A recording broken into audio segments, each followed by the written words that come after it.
So I was going to make a joke that you all shouldn't worry that I'm going to ask you to give money again, but, well, yeah, I'm going to ask you to take your little donation cards and look for some of our volunteers, and please continue your amazing support for Met.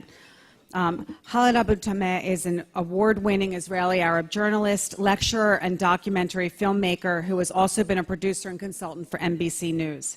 He is a senior distinguished fellow at the Gatestone Institute and writes regularly for many news publications, including the Jerusalem Post and the Times of Israel.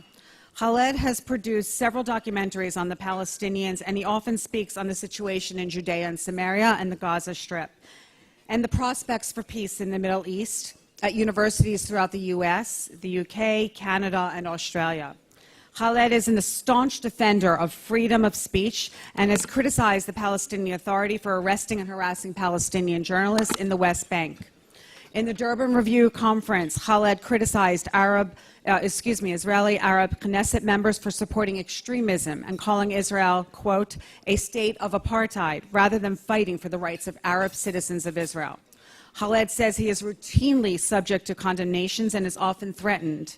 He notes, however, that more threats are coming from outside the Middle East than from within the Palestinian Authority, and that those who threaten him, quote, roundly acknowledge that he is telling the truth and doesn't question his reporting, but want to, quote, shut him up. Sounds a bit like our current college campuses, if you ask me. Unfortunately, Khaled was not able to travel here from his home in Jerusalem, but he did ask me to read the following statement.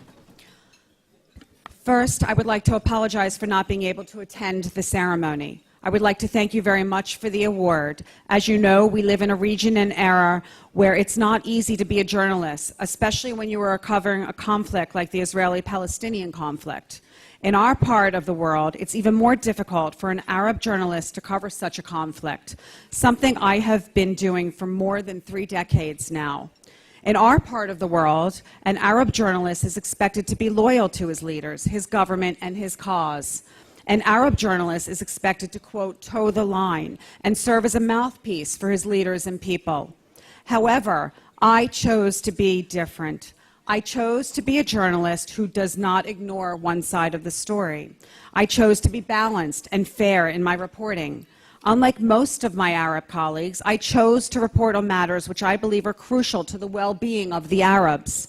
That's why I have dealt with issues that are still considered taboo in our part of the world, including corruption in the Palestinian government and anti-Israel incitement and indoctrination. I did not choose to do so to serve any agenda other than telling the truth. I have always asked myself, why is it okay to report about wrongdoing on the Israeli side while turning a blind eye to negative things that occur on the Palestinian side? I believe that an honest journalist is one who tells both sides of the story. That's the duty of any journalist covering a conflict. Unfortunately, many of my colleagues, including Western journalists, do not want to see any wrongdoing in the Palestinian Authority or Hamas. My decision to report on negative things happening on the Palestinian side has not come without a price. In fact, I have lost most of my work with mainstream media in the West for simply daring to think outside the box. But this has not affected my way of thinking or work, and I continue to believe that I'm doing a service not only to the profession of journalism, but also to the Palestinians themselves. No one is saying that the media needs to be pro-Israel or pro-Palestinian. All I'm saying is that we need to be pro the facts and the truth. This has been the major, amen. This has been the major theme of my work in the past 3 decades. Finally, what gives me the power to continue my work is the knowledge that there are people out there who appreciate what you do. So thank you again for this recognition, and hopefully together we can work towards achieving a better understanding of this conflict. Sincerely, Khaled Abu Toameh. On behalf of Khaled, a man who is not afraid to speak the truth, I am proud to accept this award as one of Emmett's Rays of Light in the Darkness recipients this evening. Thank you all.